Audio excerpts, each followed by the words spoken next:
Daniel Portela, médico pediatra. Vou fazer um vídeo aqui sobre orientações do recém-nascido. O que você precisa saber, né, mãe de um recém-nascido? E eu vou separar aqui a minha folha de alta, né, o documento de alta que eu dou às mães na maternidade quando elas saem, né? A mãe, logo depois de parir, passa ali 24, 48 horas na maternidade e então ela recebe alta, tá? Esse bebê vai para casa. Quais orientações, então, essa mãe precisa saber? Primeira delas, manter a amamentação exclusiva. Não oferecer chás, água, mingau ou leite artificial, qualquer outro tipo de alimento ou bebida. A produção de leite começa a aumentar com a necessidade do bebê. Sim, isso é um dos maiores mitos. Achar que aquele leite é pouco.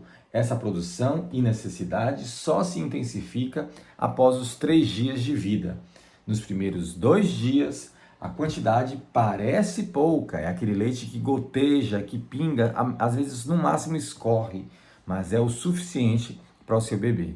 Isso é um dos pontos mais difíceis e é por isso que eu coloco em primeiro lugar aqui. Antes de continuar, gente, se inscreve, curte, compartilha, é fundamental para que a gente possa compartilhar aqui documentos, né, exclusivos que eu coloco aqui para os meus pacientes no consultório, na maternidade. Eu estou compartilhando com vocês, tá bom? Vamos lá. Levar o recém-nascido ao posto de saúde logo após a alta, né? A gente recomenda aí que essa primeira consulta seja ao redor do final da primeira semana de vida, mas você vai levar ao posto de saúde, às vezes no mesmo dia ou logo após, para vacinar, se é o caso de seu bebê não ter sido vacinado no hospital, tá? Porque muitas maternidades pequenas não têm vacinador dentro do hospital. Nas maiores, você já tem vacina dentro do hospital, as duas, braço e coxa, que é hepatite B e BCG. Fazer o teste do pezinho com 5 dias. Eu coloco aqui 5 dias, mas aqui está escrito, né? Entre 3 e 7 dias. A média de fazer o teste do pezinho é isso aí, entre o terceiro e o 7º dia. A gente não recomenda ultrapassar os 7 dias. Isso aqui está bem descrito. Não ultrapassar os 7 dias, porque o teste ele é validado, ele é pesquisado nesse período aí. Fazer o teste do olhinho, orelhinha, ao longo do primeiro mês de vida. Então, o teste do pezinho é o que tem uma necessidade de se cumprir o tempo. Os demais pode ser feito aí ao longo do primeiro mês de vida. Eu não recomendo, não solicito o teste da linguinha.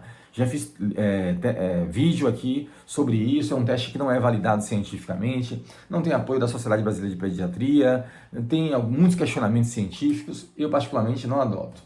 Então a consulta, né, ao final desse primeira semana de vida. Ponto 7, cuidados com o umbigo, isso aí é muito frequente. Limpar com álcool 70, né, e secar em seguida. Deixar o umbigo sempre ventilado, nunca abafar, usando faixas, gases ou curativos. A recomendação mais nova, algumas discussões, que esse umbigo pode ser higienizado, lavado, limpo, apenas na hora do banho, com água e sabão. Eu, particularmente, como trabalho em sistema público, também, muito ainda, né?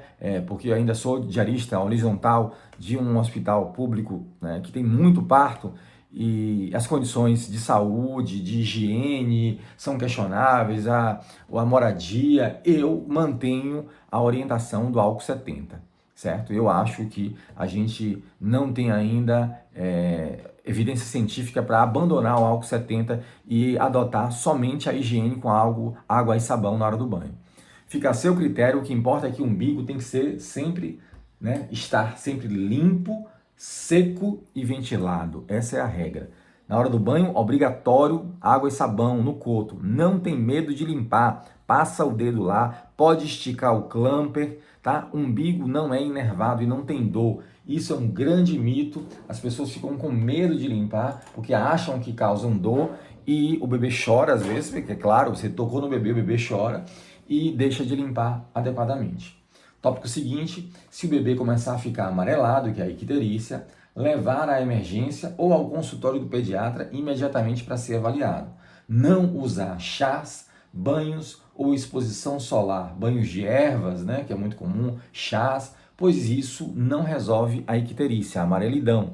O banho de sol não é suficiente para tratar e mudar o curso de uma icterícia patológica, uma icterícia que vai precisar de tratamento, uma amarelidão. A icterícia é a amarelidão, já fiz vídeo também sobre isso aqui no canal. Então o bebê começa a ficar mais amarelado ali ao redor do quarto, quinto dia de vida, um pouquinho amarelado no rosto, até um pouco aqui no tronco, é normal, certo? Mas se você percebeu que o seu bebê começou a ficar bem mais amarelado, os olhos, a parte branca do olho, começa a ficar mais intensamente amarelado, você percebe que a pele, o bebê chora, aí fica aquelas marcas amarelas, assim, que a pele fica pálida e amarelada. Leve para o hospital, para avaliação médica ou consultório o mais breve possível e não fique fazendo essas medidas aí que não resolvem e podem atrasar a intervenção. Bebês recém-nascidos não cursam com cólica, ponto importantíssimo. Nas primeiras semanas de vida não existe cólica, tá? Cólica é doença de segundo, terceiro mês. O choro é normal e, se facilmente acalentado pela mama ou colo, isso indica que o bebê não tem dor, tampouco cursa com cólica. Se você colocou o bebê e o bebê mama e fica acalentado, tá ótimo. O bebê não tá sentindo dor, não tá tendo problema. Se você coloca o bebê no peito e ele mama e fica tranquilo. Ah, mas ele vai toda hora. Isso é o normal de um bebê recém-nascido. São mamadas frequentes. Isso não é um critério de cólica. Acredite se quiser. Ou então você vai ficar enchendo seu filho de remédio. Tá? Em caso de febre, ponto seguinte, né? Em caso de febre, por isso que eu não coloco remédio de febre na alta. Se seu bebê tiver febre, é automaticamente levar para emergência. Nem leve nem para o consultório do pediatra. Febre em recém-nascido, que é pelo menos a temperatura maior ou igual a 37,8, é levar direto para a emergência, porque tem que ser investigado. Um recém-nascido não pode ter febre. Também são sinais de alerta: recusa da mama, respiração com cansaço, lábios roxinhos, vômitos repetidos, barriga inchada e distendida. Qualquer um destes sinais, você deverá procurar emergência imediato.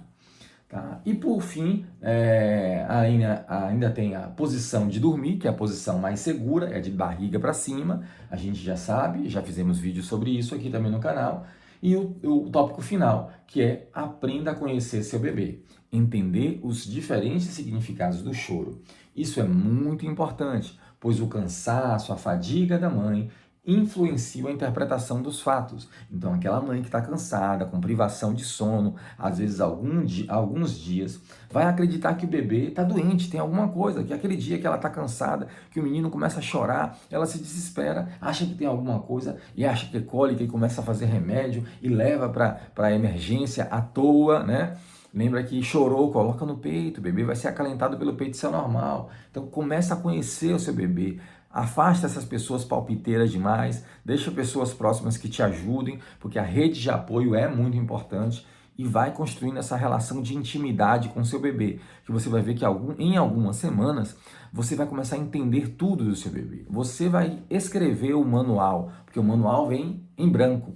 E dia após dia, experiência após experiência, você vai entendendo que aquele soltar pum é normal, que fazer força, se espremer, e que quando ele chora daquele jeito, isso aqui já é um choro de fome. A mãe começa a conhecer o timbre do choro, né? Começa a conhecer os tempos de sono, quando está com sono, quando não está, várias coisas você vai descobrindo, você vai perceber isso, né?